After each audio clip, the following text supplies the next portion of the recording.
What's good, world? It is Monday Eve again. Indeed. Not looking forward to that situation, but it's good to be alive. I've made one more revolution around the sun, so I feel blessed to be around. There's a lot of people who have not had this opportunity. My birthday happens to be the day that Breonna Taylor was murdered in her house, and that has not been dealt with either, and that kind of saddens me. I kind of put a little bit of a tinge to my birthday celebration yesterday. But we go on, we live on for those who are not here, and we hopefully are going to live lives that are amazing and impact other people positively. That's all we can do, I guess, Webbs. Yeah, interesting show tonight. We're going to be applying something truly that is a thing that Webbs does on her job frequently. And we're going to be adding that to hopefully to your tools in your classroom. Very interesting to do that right now with these hybrid of the distance classes where you're really going to be forced to reconcile with kids understanding things and whatnot. We want to prevent as much learning loss as possible in these last 3 months. So If I have to hear someone say learning loss one more freaking time, it's an arbitrary measure that we made up. It's adults inflicting this pain. We created the problem. Now we're trying to sell them the solution. But the funny thing is there is no problem, right? There's no such thing as learning loss. This is a pandemic. This is a rarity in human existence in which, things happen. And we're now saying that despite the fact that kids survive civil wars and not being at school for multiple years and they're fine, famines, all kind of other things in other parts of the world. In America, not going to school for a year is learning, or going to school online. Like first world problems. Going to school online is causing learning loss. So it's really like, to me, the epitome of first world problems when you're saying that schools have been open this entire time. People have been going to school online. There has been no war. There's been no famine. No one has been getting shot in the head for going outside their house. But in fact, fewer people have been getting shot because they're not actually at school. Makes you wonder about things, buddy. But in the grand scheme of things, it is what it is, right? It is what it is. It is what it is. So we're going to be delving. Webbs is kind of going to be the pilot on this one. I'll kind of like go and figure out what you wants me to do as we go through things. But the whole idea of the retrospective is what we're going to deal with. So Webbs, as this is going to be an entire episode of Ask a Software Developer, what is a retrospective first? Kind of let's just establish what that is first, and then we can kind of like go where the winds take us. Yeah, retrospective. So it's exactly what it says it is. It is looking backward at something that happened. It could be like if we do retrospectives in my job at the end of each sprint, a sprint being a 2-week chunk of time. And basically the idea is like if you're chunking up your time, then you're constantly reflecting, iterating, and improving on your processes instead of like, oh, I'm just going to go this whole like year and never reflect on anything I've done until I get to my like yearly review for me. Then we reflect. But it's like a space for you to reflect as a team and figure out like, okay, what went well? What do we need to work on? How can we make this better in the next 2 weeks and the next month, 3 months, year, whatever. And I had never done one of these before I started in tech, and I find them to be very helpful tools on a number of levels. So I use them for myself as points of reflection. I do them with my team during work. I think they can also be used. We've used them a few times with clients. So they're a really useful tool. And I think the thing that makes them really useful are kind of two aspects. One, it's structured. It's a very structured process. So you don't get lost in the weeds. And hey, Taco Dog. And then the other thing that makes it really helpful is there's a focus on actions that come out of it. So like next steps and that other, so I guess it's kind of 3 things. That there shouldn't be blame placed. It's really about like, we did the best we could with what we knew at the time. and we're just going to work on what can we do to improve these processes. So it's I would say if I were to give it a TLDR, like one sentence, it's a structured way of reflecting on either an event or a period of time. So, listening to you say that, and I'm assuming as we get through our conversation tonight, this will come up, but listening to you say that right now, that seems like something that is foreign to how K-12 classrooms operate in the traditional sense, right? So, uh, as both a former teacher and a current software developer, why do you find value in this process before you like walk us through the process? Sure. Yeah, like my experience as a teacher, I found myself stuck on this hamster wheel of what's next, what's next, what's next, what's next, what's next. And it felt very disposable with a lot of things that I did, where it was like, okay, we do this lesson and then we move on. We do this lesson and then we move on. And I find in my work now, and one of the things that I wish I could go back and use this in the classroom to see how its impact with kids is that like I said, one thing it's the we're not blaming anybody. Uh-oh. Good. Oh. Kofax forced his way in front of the green screen. Indeed. If the green screen falls over, that's probably why. Indeed. So I think that part of it is the focus on not blaming anyone, because I think as a culture we tend to be very blamey. It's this person's fault. It's that person's fault. I think also it is, taking that time to stop and look back at how things went can then inform how things should change going forward. So whether it's a lesson that I taught or a project that we worked on or a process that we went through, being able to think about what went well and what didn't has this like aspect of metacognition to it. So kids are thinking about their thinking and thinking about and reflecting on how they learn best, how they work best. Why do things work for them? Why do other things not work for them? I think that's an important piece that's kind of missing from the traditional way that K-12 is done. Can that be reconciled with the current system? I think it can be, yeah. Because it's because I think it's a very lightweight. I think it's a lightweight process. It's not like, I don't think it requires a crazy amount of training. If you watch us do it once, you'll probably get the basic idea of what the flow is, and then you can start to adapt it and make it your own, as long as you incorporate some of the like important key aspects, like that no blame perspective, which we're human, that sometimes faults too. But anyway, I think it's that making the time and space for it to be able to think about, like, I think it would be a great way to collect information. We talk a lot about students as users. I think it'd be a great way for a teacher to collect information on, like, hey, what did you think of this lesson? What went well? What could be improved? And to capture those trends of feedback that we talk about a lot too, so that we can improve things, whether, like I said, whether it's a lesson or a way of doing things, even if like classroom procedures, right? Reflecting on classroom procedures and thinking about, like, does this work for us? If not, why? So I asked you that question because I think, given the current nature of school, this does not reconcile with that at all. I don't think it can exist, because one of the things you're saying is we're saying no one's to blame and there's no punishments, right? But I think the school system is based upon the prison industrial complex, and their punishment is the thing, right? We want to punish people. We want to blame people. If the lesson doesn't work, as instructor, it's not my fault. I was given this bad batch of students that were unable to understand my flawless and incredible teaching pedigree, obviously. And that's why half my class is failing. And having half your class failing is not a badge of shame. It's a badge of a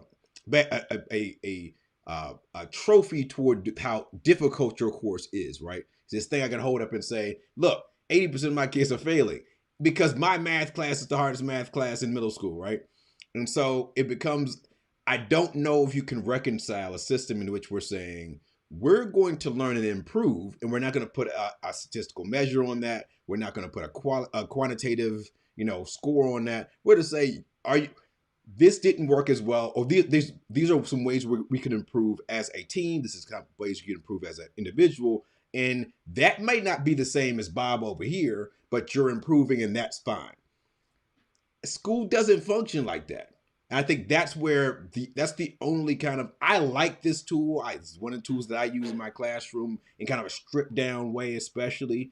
I do a lot of projects where it's art. It is a eye of the beholder situation. Like, okay, you turn it in and we go and we discuss it. Hey, that's really cool, whatever. But there's no, you suck as a photographer because your shadow's on the wrong, you know what I'm saying?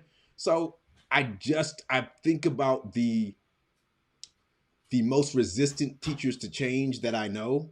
And if you said, hey, let's mute the grades and work toward improvement, not toward mastery per se, but improvement toward the standard. I mean, does your experience tell you that's the incorrect, my experience is incorrect? I feel like that would be true of a lot of things we talk about on this show. Like, yeah, if you're talking about a teacher that is like heels dug in, the way things work now is just fine and I don't want to change, of course it's not going to work. Do I think it's contrary to the spirit of the existing education prison industrial complex? Certainly. Do I think that it's a tool that you could not use in your classroom right now? That I disagree on.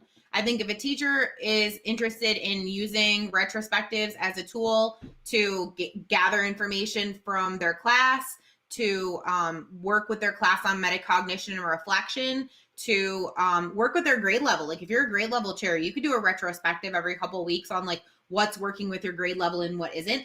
I've been in grade levels that work as great teams, and I've been in grade levels that work completely in silos and only meet because it's a requirement that you have a grade level meeting. So like so many things, I think it absolutely depends on the environment that you're in. It depends on how much you're willing to push back. Like a lot of things, there are a lot of things we talk about on the show and strategies that we give to people where it's like, oh, here's the kind of safe way of approaching it. If you're willing to push back a little bit more, this is another way that you could go about it. So like all tools, I think it depends on your situation, but to some degree, I think it could be used in any classroom for someone who's interested in using it. Big facts. All right, so let's get this party started, home. We 13 minutes in. Like you kind of explained at the beginning of the hustle, like show us this deal, man. For sure. Okay, so I'm going to share my screen. Let me switch over here. All right, so the tool that we're going to use, and actually I'm going to send this link to you so that you can also participate. And I'll break down like a few of the main components of the retrospective. So like I said, I'm using a tool called Easy Retro. It used to be called Fun Retro, but they went through a renaming a couple months ago. And whenever you start out with a retrospective, you want to go by the prime directive. So regardless of what we discover, we understand and truly believe that everyone did the best job they could, given what they knew at the time, their skills and abilities, the resources available, and the situation at hand. And so again, that's thinking about like, we're not looking to blame people here. We're just looking to improve as a team. Because it's really easy to say, well, you didn't know that that this tutoring help was available to you. Okay, then I can't access something that I don't know about. So that doesn't really make a difference. Maybe in the future, we need to make it more widely known or share that knowledge that this tutoring help is available or something along those lines. So it's really a big focus on like what new processes can we put in place to improve things for next time, or how can we take what went well and amp it up a little bit and integrate more of that to improve the way that we work. So that's the prime directive. That's the first thing. And you're always keeping that in mind when you're going through your retro. The next step is the safety check. And we're going to follow this with a blog. So don't worry about, if this is too much information, we'll have it all summarized in a blog post with little bits and pieces that will break down each of these sections and have additional commentary. But the next part is the safety check. And basically the idea behind a safety check is if you have, so it's a score from 1 to 5 and everybody votes. and you say you pick a level. So 1, I'm not going to talk at all because I don't feel safe. 2, I'm not going to say much, but I'll let others bring up issues. 3, I'll talk about some things, but other things will be hard to say. 4, I'll talk about almost anything. A few things might be hard. Finally, 5, no problem, I'll talk about anything.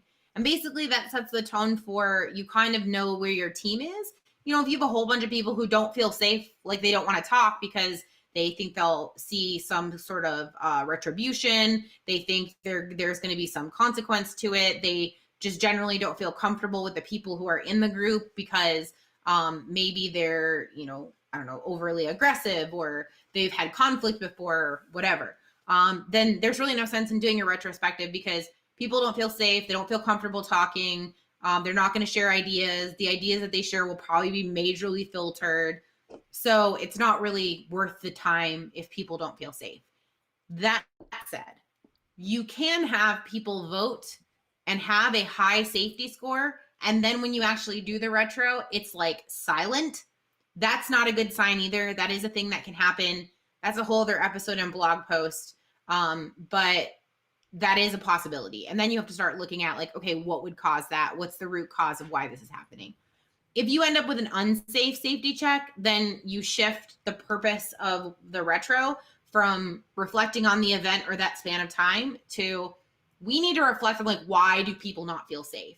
So this is an opportunity to look at if you're doing this with your students, like if you get a bunch of people that don't feel safe, getting to the root of like why that is, and working on building, you know, what team building activities could we do that where people could get to know each other a bit better. It's always going to be touch and go with kids because they're still trying to regulate their own emotions and understand their relationship with the world and other kids and adults and whatnot. So keep that in mind when you're doing something like this. So that's a safety check. Any questions, comments so far? No, I mean it seems interesting that empathy and that social emotional learning starts first, right? That's one of the biggest things. That's that is the reason why we have to go back to school is because kids were had mental issues being at home. But that safety check thing, I think, which could be done with everyone distance or everyone hybrid, really addresses the social emotional needs of your students.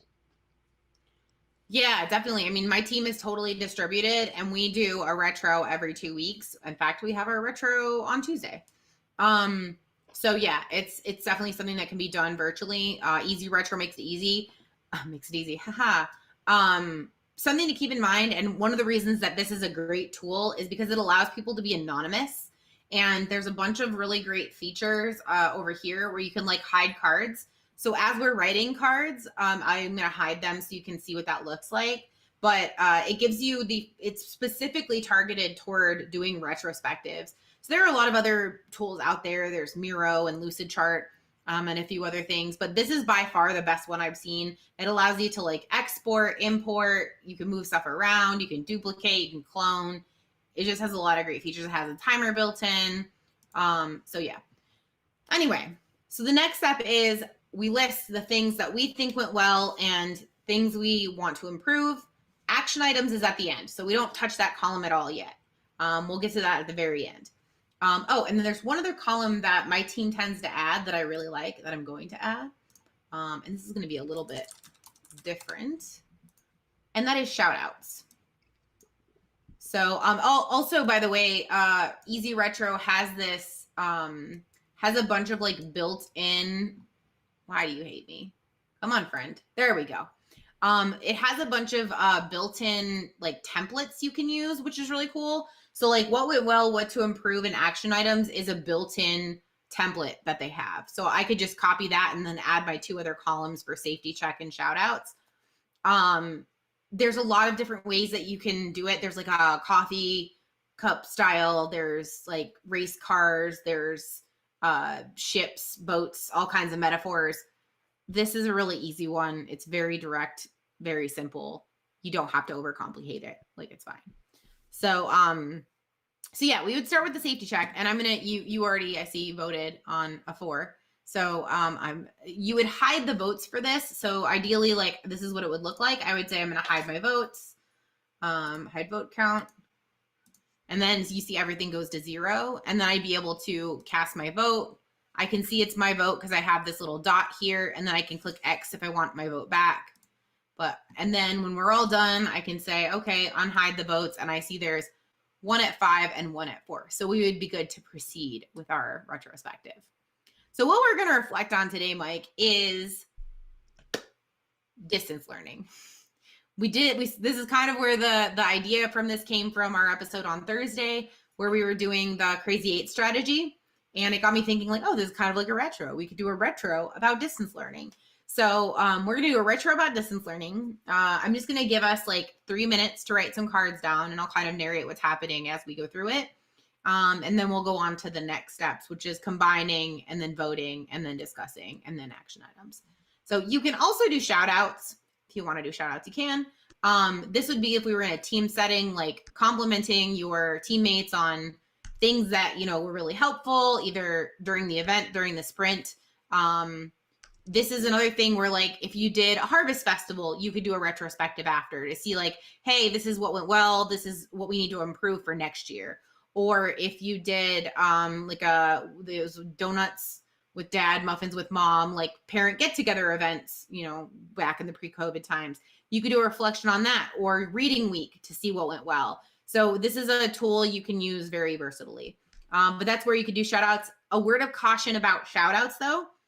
Shout outs are a double-edged sword, because as much as it's great for people to be present, people also start to notice when they're not present in shout outs. So you want to be really mindful of that and make sure that, that's not becoming a sore point, because either the same people get mentioned all the time, or there are people who aren't mentioned at all, and then they start to feel bad, and that's not a great feeling either. And then shout outs kind of defeats its purpose. But so you can see Mike has started to add some cards. And so what I would traditionally do is say, okay, I'm going to hide the cards, go ahead and start writing. And you can see that for me, Mike's cards are now blurred. So I can't see what he's writing. If we had a team of like 5-10 people, it would just be cards populating this area. But then when I fill in these things, like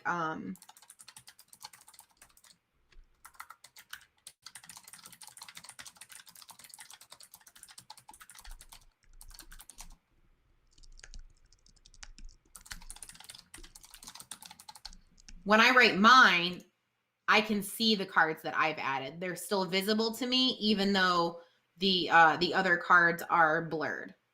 And so traditionally we do 10 minutes to fill out all 3 columns. And then if there's people need more time, we give them more time. If they need less time, we can wrap up early if we see that, fewer cards are being populated. Another important thing to remember is that usually your facilitator for this, in an ideal situation, is someone not on your team, and that allows everyone on your team to be able to participate. Sometimes that's not possible, and so someone on your team does participate and facilitate. You can do it that way too. It works just as well. So that's also an option.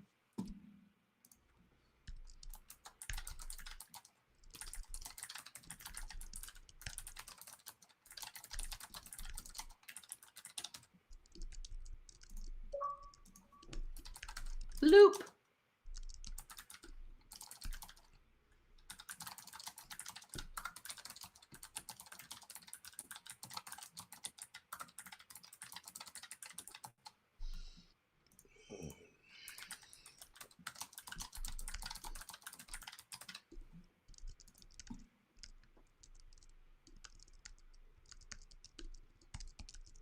And there's a lot of like quiet time while people are working on their stuff, and that's fine. Don't feel like you have to be obligated to fill quiet space. Sometimes it's nice to be able to just like think and listen and write. If I know that we're going to have, like I said, my team has retrospectives every 2 weeks. I keep notes throughout the time, because usually what happens is I have a recency bias. I get to retro and I can remember the things over the last few days, but I forget things that happened at the beginning of the sprint. So I'll often keep notes if I know it's coming, so that I can reference those when it's time for us to do our retro. And a lot of times I'll just write it in drafts and then copy paste over to our board so that I know exactly what I want to share.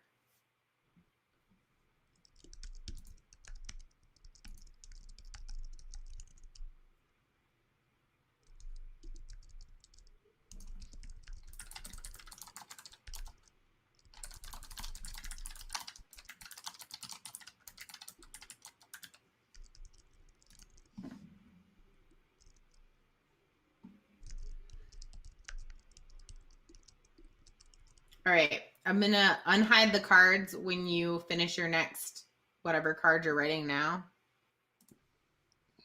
so that we can move on to what it looks like to do the next stage. So the next stage is we're going to read through the cards, and then ones that are similar will combine, which is another reason I like this tool. But and then after that, we'll vote on them. So instructors were encouraged to use different 21st century tools. Okay. Students acquired computers, tablets, and internet that hadn't had them previously. One-to-one schools will not be abnormal.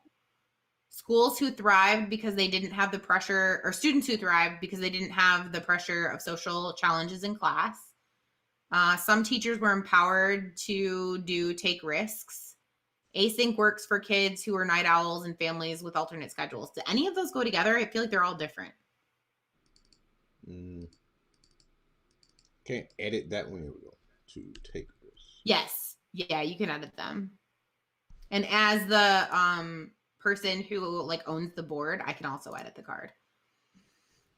Okay, we're gonna leave all those separate. What maybe these will be like merged together. All right, things to improve. Teachers need better equipment to be able to teach remotely, inequity in access to the internet, teacher prep that reflects 21st century teaching. Acquisition of better performing hardware for educators and students. I feel like these two are the same. Yep. So I'm going to group it. You agree? So I'm going to drop this one on top of it, and I can say yes, merge it, and it'll blend those two cards together because they're the same idea. Teacher prep teach tech forward teachers being strategically utilized by school districts to speed up the march toward digital competency. Okay, cool. All right. So we'll go shout outs last. That's usually the way that it goes. So now the next step is I'm going to hide votes again, and we have an opportunity to vote on the topics we want to talk about the most. And there's two different ways of going about this. You can allow people to put as many votes as they want. So we have, I believe, 5 votes each because we used one over here. So there's 5 remaining. You can vote many times on one topic. You can use one vote per, one vote, one topic. You can vote on both categories, or you can just vote on to improve. I suppose there's a world where you can just vote on what went well, but it tends to be the focus is on things to improve is what you talk about more. So my suggestion would be, and what I do with most teams is you can put your votes wherever you want. They can be in either column, and you can vote on cards multiple times. So I am going to place my votes.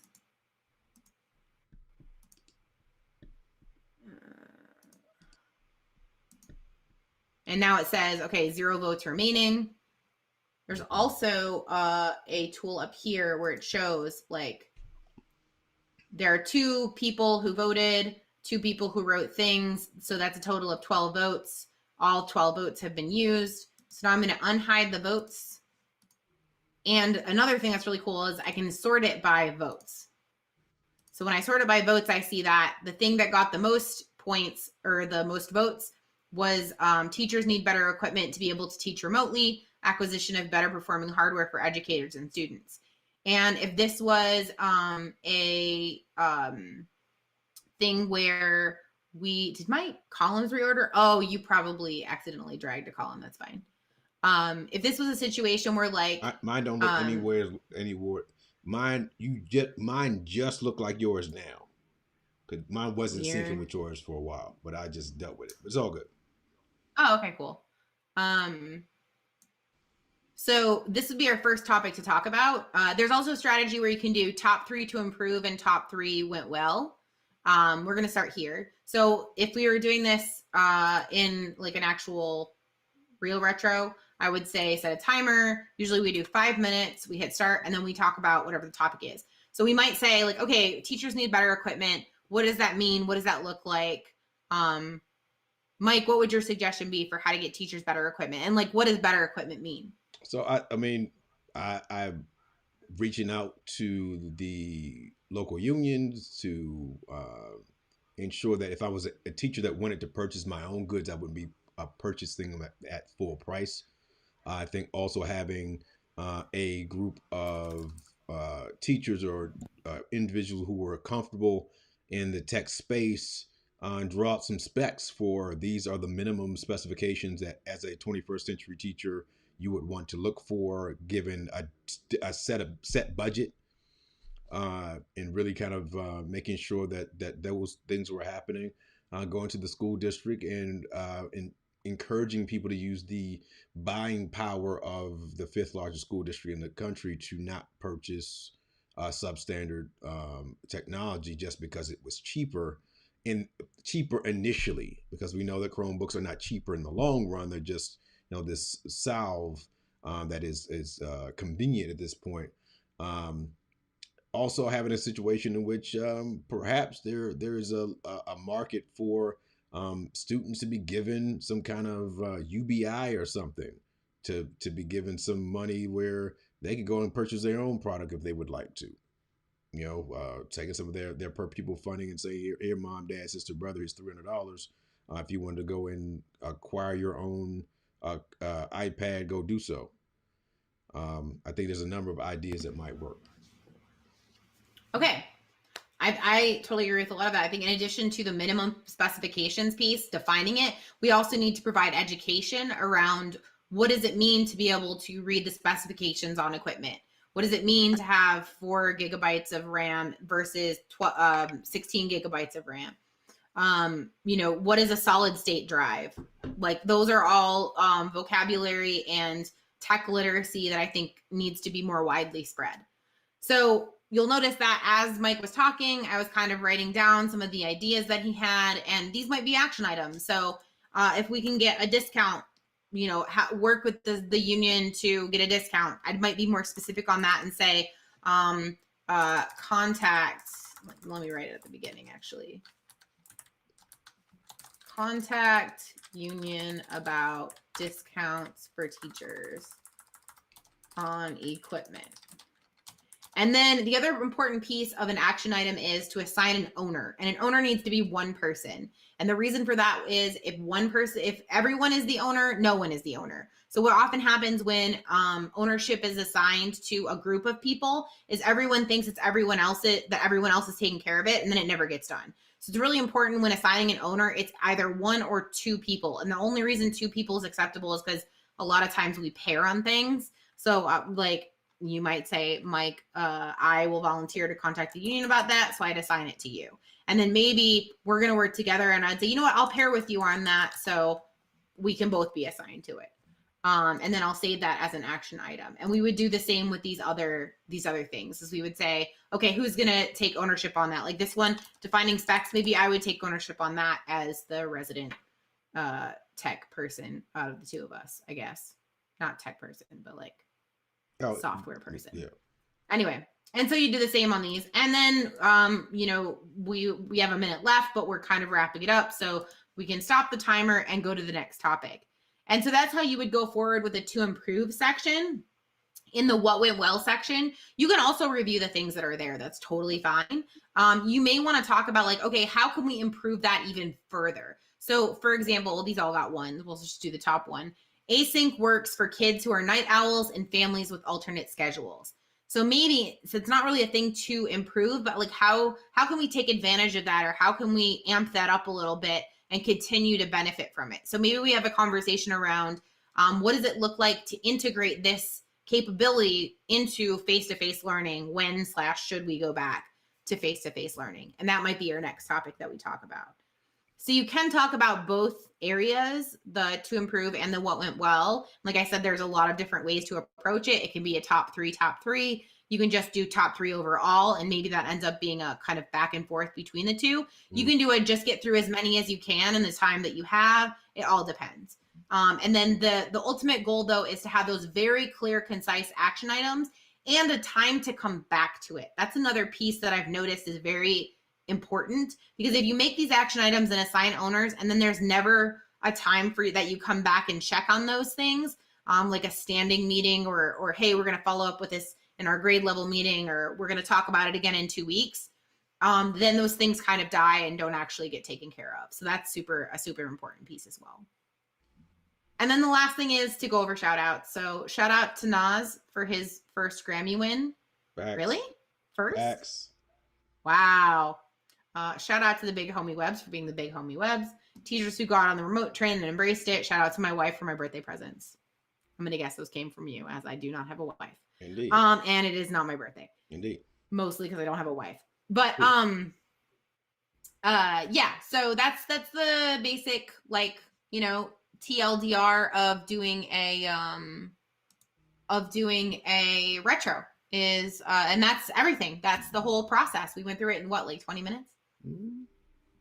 Very interesting. So my question with that is, okay, cool. So, you know, I'm gonna play devil's advocate here. So we'll put you in the hot seat under the hot lights for a second.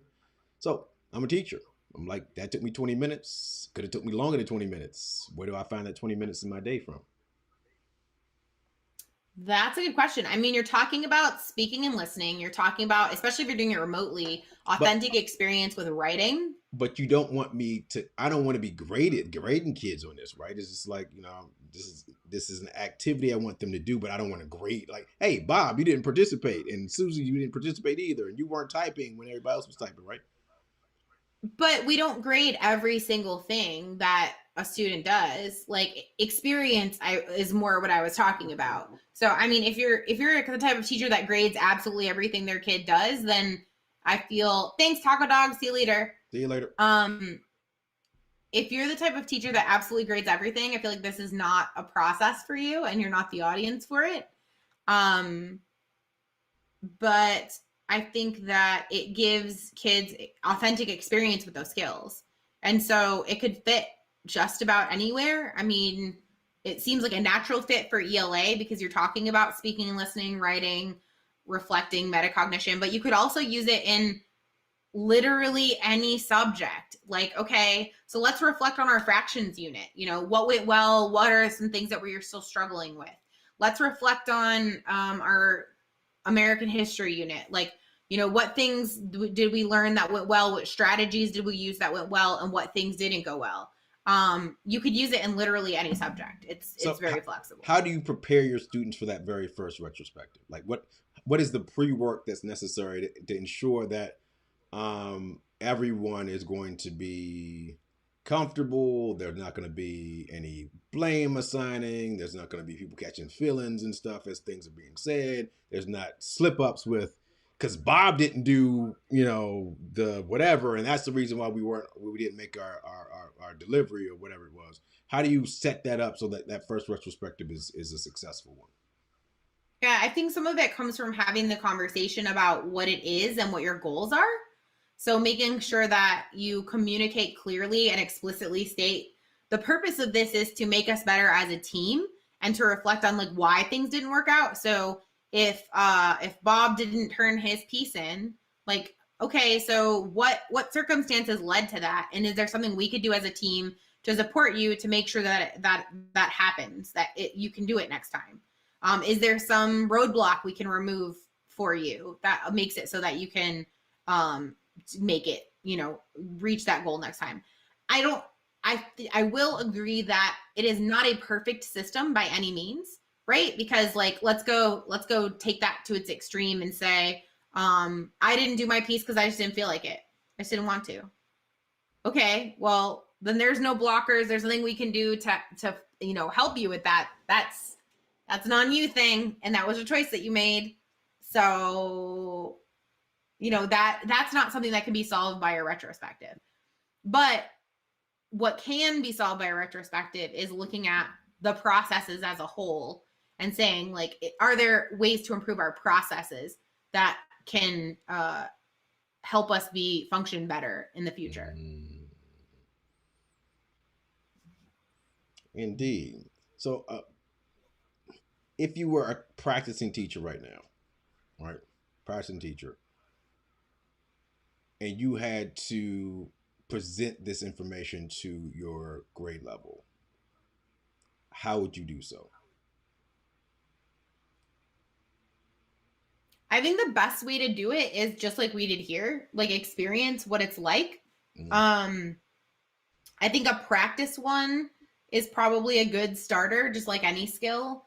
Being able to walk through the process in a more light way. So say for example, you do like a pretend activity, like, okay, we're gonna, I don't know, make donuts, or we're gonna put together a Lego animal, or build a log cabin out of those Lincoln logs or whatever. Uh-huh. And you deliberately throw in things that are gonna like be curveballs for them that they have to deal with, and then you do a retrospective after it. So it's a very lightweight, like, we're not super emotionally invested in the success of our log cabin, and you kind of like tiptoe into the water from there, so you get comfortable and familiar with the process first before you get into the high stakes, high emotion, now let's reflect on something real type situation.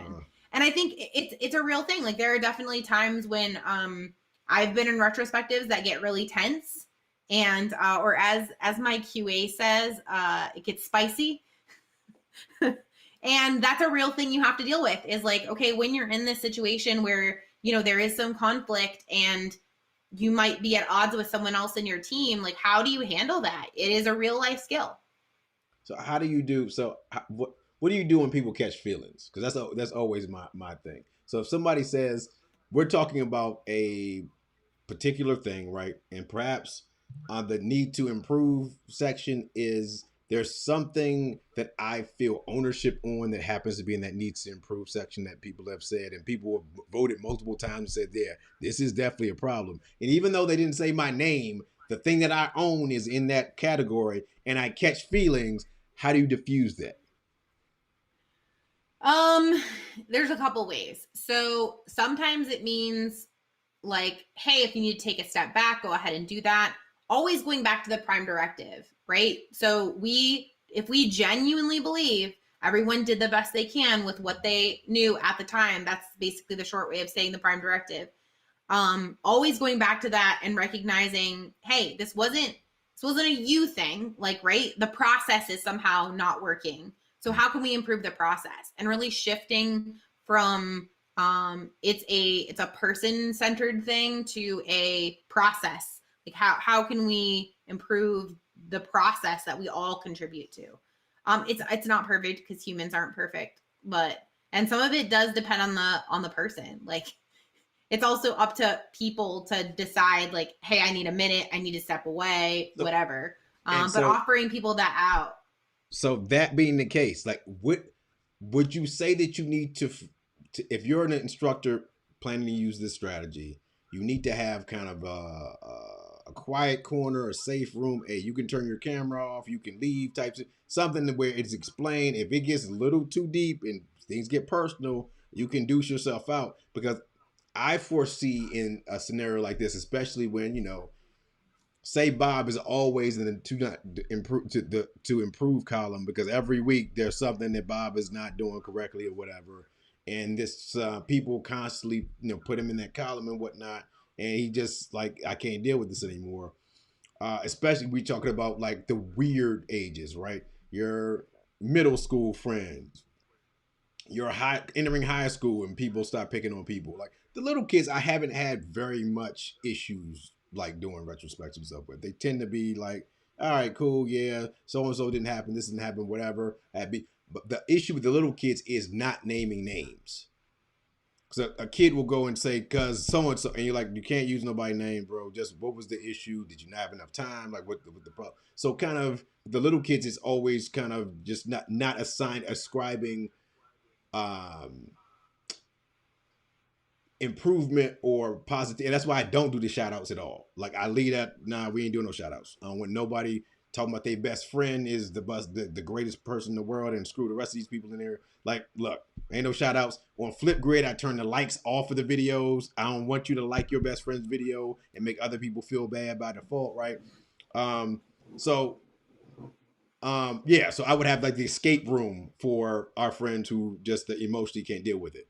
The other thing would be, you mentioned before we started the whole if people didn't feel safe, talking about why people didn't feel safe.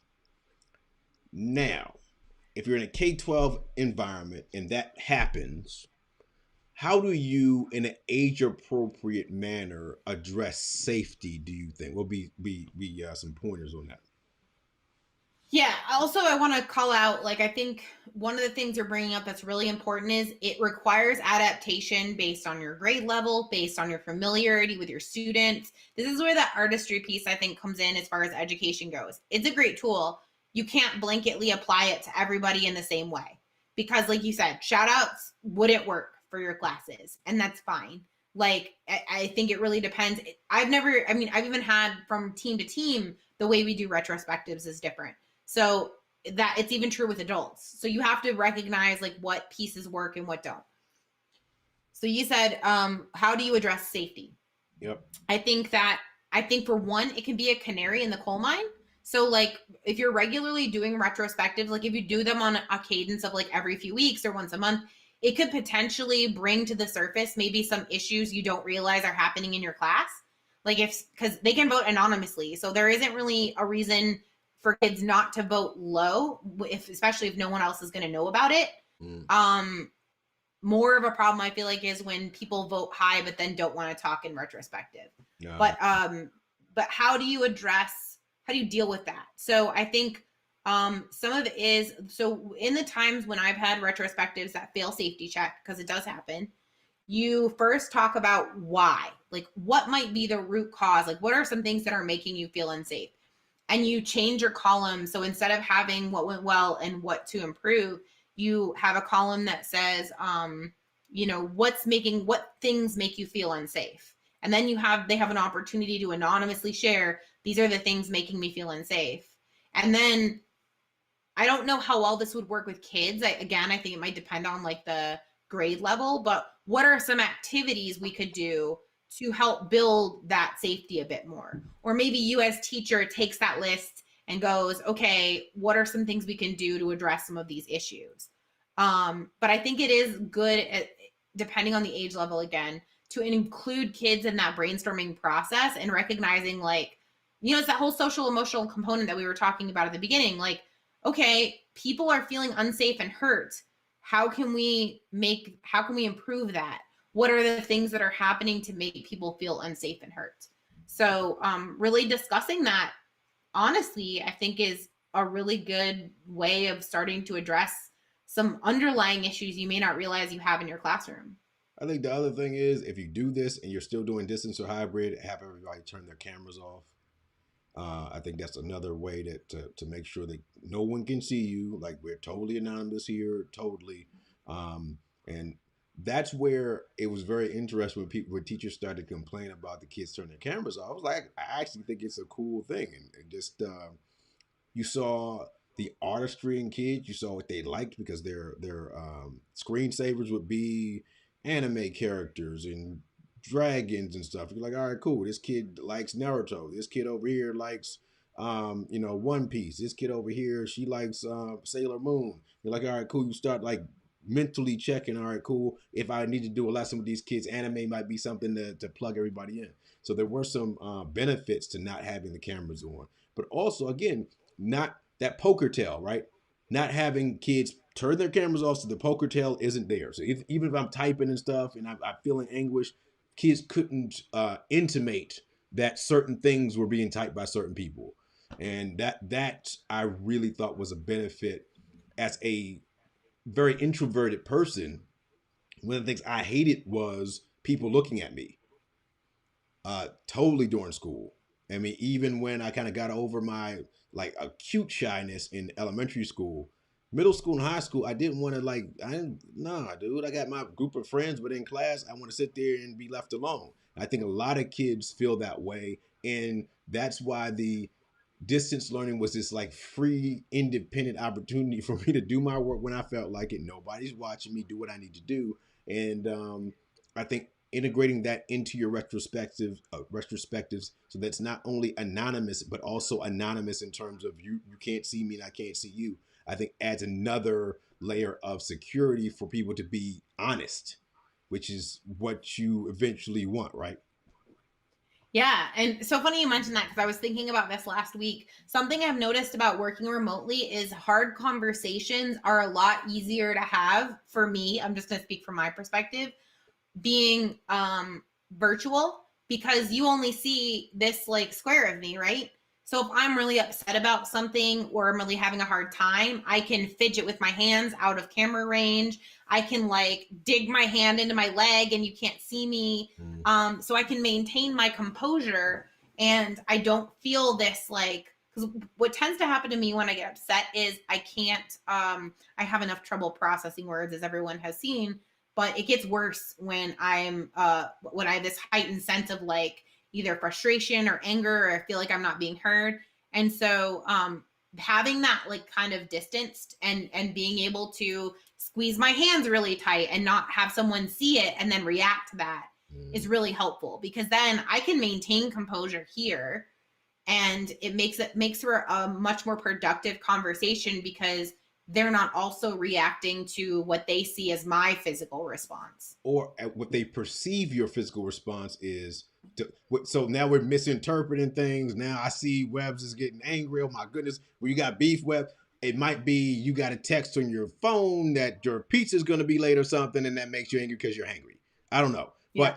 but I think again that the misinterpret, looking at somebody and perceiving this is how someone feels because of what they look or what they're doing, is problematic, and that's another reason why I like playing kids when we play games on Google Meet. Turn the camera off.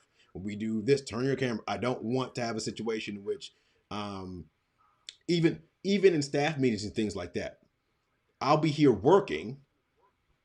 You're not paying attention. I am totally paying attention. I listen to everything that you're saying, but I got other things to do. I can multitask pretty decently, but in 15 minutes, I got to start the stream for the fourth grader. So I cannot sit here and just stand idly by while you go and yak about whatever you're talking about. It's not a disrespect thing. It's a function of having to do multiple things at one time. And you intimating that I don't care about what you're saying because I'm not looking directly at you, which shout out to all my teachers who have ever taught in Asia, because they're looking directly at somebody. And that I was a hard lesson to understand what face was when I was in Taiwan. I got the biggest chew out of my entire professional career because my administrator did not speak a lick of English at all. My translator, who is my Chinese mom, I would always, when he was talking, I would look at her because she was going to tell me what he was saying. So I'm like, all right, cool. I look at the person who I need in order to translate it. Man, that guy gave me the biggest tongue lashing of all times. Like, when I talk to you, you better look at me, et cetera, et cetera. I don't care anything about what she's talking about. Da, da, da, da. And he went on, and she's translating in real time to me. Like, my bad.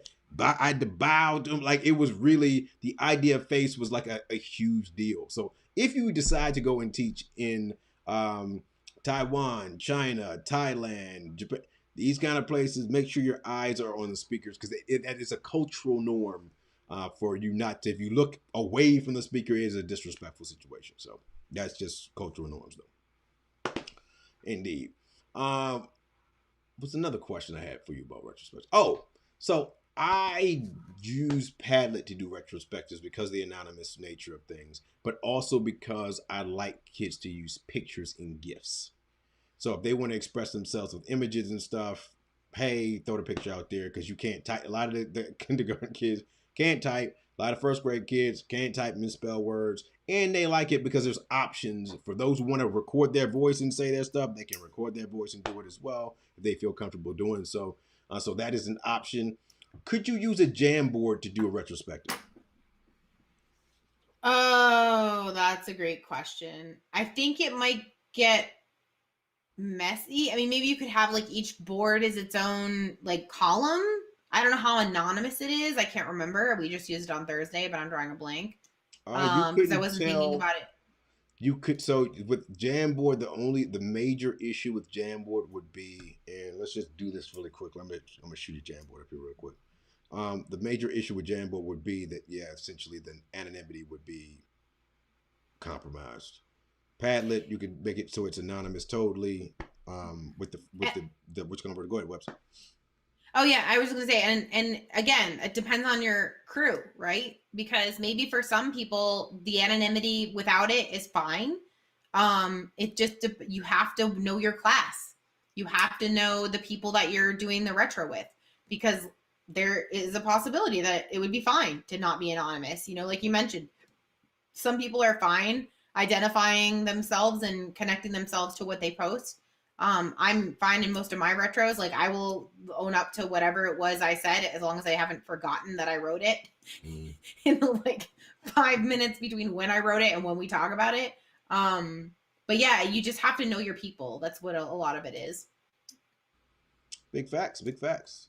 Um, any like closing idea? Any words of wisdom for someone who's trying to like this looks intriguing. I want to do this on a training wheel schedule. What is like a quasi retro look like rather than the full Monty? I think that if you